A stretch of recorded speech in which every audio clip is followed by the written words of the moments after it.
మళ్ళీ వచ్చారు ఇప్పుడు. So thank you so much అండి for coming and requesting you to please speak. Telugu ఇండస్ట్రీలో చాలా ఫంక్షన్లో ఎవరు కామన్ అంటే నేను సుమగారే, మన స్టేజ్ స్టార్ సుమగారు నేను ఇద్దరు కామన్గా ఉంటాము.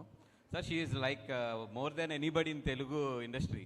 Like she is like I can't express, like she is the biggest one in Telugu industry if I want to say. Thank you so much and I'm so happy. First of all Maruthi గారు నాకు producers చరణ్ని వాళ్ళ టీంని మొత్తం పరిచయం చేశారు. పరిచయం చేసినప్పుడు ఇట్లాగా నాకు బాగా తెలుసున్న వాళ్ళు ఒక మలయాళం సినిమా తీస్తున్నారు, ఒకసారి నువ్వు సపోర్ట్ చేయాలి, తెలుగులో దాన్ని చేస్తున్నారు అంటే నాకు తెలియదు, సినిమా గురించి ఎక్కువ తెలియదు అప్పుడు. సరే ఏదో ఇక్కడి నుంచి వెళ్ళి అక్కడ సినిమా తీస్తున్నారంటే ఏదో సినిమా తీస్తున్నారని చెప్పి ఫస్ట్ పిలిచి ఏం సినిమా తీస్తున్నారు అని అడిగితే ఇలాగ టీవీ గారితో సినిమా తీస్తున్నామా అని, కానీ ఫస్ట్ కొంచెం షర్ట్ అది అలర్ట్ చేసుకుని ఓహో ఇదేదో కొంచెం సీరియస్ మ్యాటర్ అని చెప్పి కూర్చున్నాను.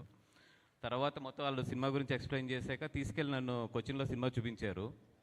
అంటే నేను షాక్ అయ్యా, ఒక తెలుగు వాళ్ళు ఇక్కడి నుంచి కొచ్చిన్ వెళ్ళి అక్కడ అంత పెద్ద ప్రొడక్షన్. మన శ్యామ్ కానీ, శ్యామ్ అంటే నాకు ఇంట్లో కుర్రోడికని తెలుసు, అంటే నా దగ్గరికి ఎప్పుడో చాలా 10 years బ్యాక్ వచ్చి నా దగ్గర మా సంస్థలు అట్లాగా పైకి వచ్చి తను చేస్తున్నాడు అనుకున్నాను, కానీ ఇంత పెద్ద సినిమా కొచ్చిన్లోకి వెళ్ళి ఇంత భయంకరంగా ఇంత పెద్ద ప్రొడక్షన్ చేస్తున్నాడు అనుకోలేదు. Shyam, I'm really happy for you. And ప్రొడ్యూసర్స్ని నేను నిజంగా అక్కడ చూస్తున్నప్పుడు షాక్ అయింది. ఎక్కడ అంటే వాళ్ళు పెట్టిన ద వే, అంటే the production quality and the production expenditure, the budget for the film అంత బాగా ఇక్కడి నుంచి వెళ్ళి అంత పెద్ద ప్రొడక్షన్ అక్కడ చేసి మీకు రిలీజ్ అవుతుంది కదా April 10th చూస్తారు. ఈ సినిమా నేను ప్రజెంట్ చేయడానికి ఇక్కడ తెలుగులో దీన్ని రిలీజ్ చేయడానికి ఒకటి మెయిన్ రీజన్ ఏంటంటే ఇట్స్ ఎ హ్యూజ్ ఫిలిం. అంటే ఎప్పుడు మనం మలయాళం నుంచి ఒక సినిమా వస్తుంది అనుకుంటే మంచి సినిమా, మంచి స్టోరీ ఉన్న సినిమా, లేదంటే కనుక మంచి ఒక మీనింగ్ ఉన్న సినిమా, మంచి ఇట్లా ఉంటుంది. అలా కాదు, ఈ సినిమా కమర్షియల్గా వెరీ వెరీ హ్యూజ్ సినిమా ఇది. సో నేను ఫస్ట్ ఏంటంటే టెక్నికల్గా వాళ్ళు చేసిన విధానం కానీ, అంటే these days Malayalam is delivering very good technical films. అలాగా ఇది చూస్తే the way they edit the film, the way they deliver the film, the quality of the film నాకు నచ్చి సరే ఈ సినిమా నేను రిలీజ్ చేస్తానని చెప్పి తీసుకున్నాను. ఇది డెఫినెట్గా తెలుగులో అయితే మనందరికీ కూడా ఒక కొత్త కమర్షియల్ ఎలిమెంట్ అయితే మాత్రం ఇది చూపిస్తుంది ఈ సినిమా. డెఫినెట్గా అది నమ్ముతున్నాను నేను. అండ్ ఈ సినిమా డెఫినెట్గా మంచి సక్సెస్ అవ్వాలి, ఎందుకంటే మన ప్రొడ్యూసర్స్ ఇక్కడి నుంచి వెళ్ళి అక్కడ చేశారు. అండ్ ఇందాక సుమ్మగారు అడిగినప్పుడు ఒక మాట అన్నారు, తెలుగులో ఎప్పుడు సినిమా చేస్తున్నారంటే ఇమీడియట్లీ చేస్తున్నారని. కంగారు పడకండి, Telugu is different, Malayalam is different. Telugu when you are doing the Telugu film you should be very very careful. Malayalam is like little comfortable than Telugu. Telugu is not that much of comfortable. As a senior producer, I am telling you this. Yeah. Be careful when you are doing a film in Telugu. Yeah. And Tivana sir, first of all, ఈ సినిమాలో నేను చెప్పాలంటే 2018 of course నాకు ఆ cinema నచ్చి నేను చేశాను, the 2018.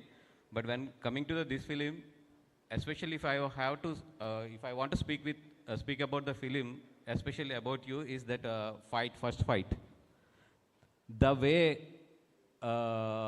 మీరు దాంట్లో అంటే ఎంత సింపుల్గానో the way you smiling and the way you are fighting, and at the same time the director is cutting back to that Ravana episode. That is really goose bumps for me there while I'm watching that episode. And డెఫినెట్గా ఆ first fight అయితే మాత్రం తెలుగులో డెఫినెట్గా మంచి goose bumps ఇస్తుంది మీ అందరికీ కూడాని. And don't miss that especially for that టివెన గారు ఆయన చేసిన అంత సింపుల్ యాక్షన్కి అయితే మాత్రం, అంటే ఒక సింపుల్ సిటీలోనే he bought the so much heroism. That is very, అంటే నేను అది ఎక్కువ మన మోహన్ లాల్ గారి దగ్గర ఇష్టపడతాను. He looks very simple but the heroism and aura is so big on the screen. The same I felt with you like when I have seen that first fight. And especially director గారు, the way you edited the film especially is, and the way you presented the film is superb. Thank you so much sir. And Kaidu garu, we have a lot of fans here in Hyderabad and in AP and Telangana also for you, like for your Dragon and for last film Funky and all the best. You are one of the next rising star in Telugu, and definitely you will reach a very good position in Telugu. A lot of fans are there, everybody speaks about you these days, and all the best. And ఈ ఫిలింలో ఆవిడైతే చాలా బాగుంది, నేను చూశాను. Definitely మీరు అందరూ కూడా మళ్ళీ అగైన్ వన్ మోర్ టైం ఆవిడతో అయితే లవ్లో పడతారు ఈ సినిమా చూసిన వెంటనే. Thank you so much and all the best for entire team and my friend Jakes also. Maybe తను ఇక్కడ లేకపోయినా కూడా ఆల్ ది బెస్ట్. డెఫినెట్గా ఈ సినిమా అయితే మాత్రం టెక్నికాలిటీ గురించి and the experience of the new commercial సినిమాకి అయితే మాత్రం ఈ సినిమాకి వచ్చి చూడండి. డెఫినెట్గా ఈ సినిమా అయితే మీ డబ్బులు అయితే వేస్ట్ అవ్వదు. That I'm guarantee. Thank you sir. Thank you so much. So Bunny Vas గారు ఈ సినిమాని మనకి తెలుగులో అందిస్తూ ఉన్నారు ఫ్రమ్ బనీవాస్ వర్క్స్. కంగ్రాచులేషన్స్ అండి and thank you so much. మీ selection of films and analysis of films చాలా బాగుంటుంది. అలాగే అనాలిసిస్ ఆఫ్ ప్రొడ్యూసర్ ఎప్పుడు రావాలో కూడా త్వరలోనే వారికి చెప్పాలని మనస్ఫూర్తిగా కోరుకుంటూ, ఎందుకంటే నా ఖాతాలోంచి 2 ప్రీ రిలీజ్లు వెళ్ళిపోతాయి. ఫస్ట్ మీరు తెలుగు ఇండస్ట్రీలోకి వచ్చాక ఆవిడ రెమ్యునేషన్ బేరం ఆడండి మీరు first. Okay sir, thank you sir. Sir mike ఇచ్చేయండి సార్. సార్ ఇచ్చేయండి sir. Thank you sir. Mike తీసుకోండి. ఓకే, సో ఇప్పుడు coming to our director Dijo Jose Antony sir. What a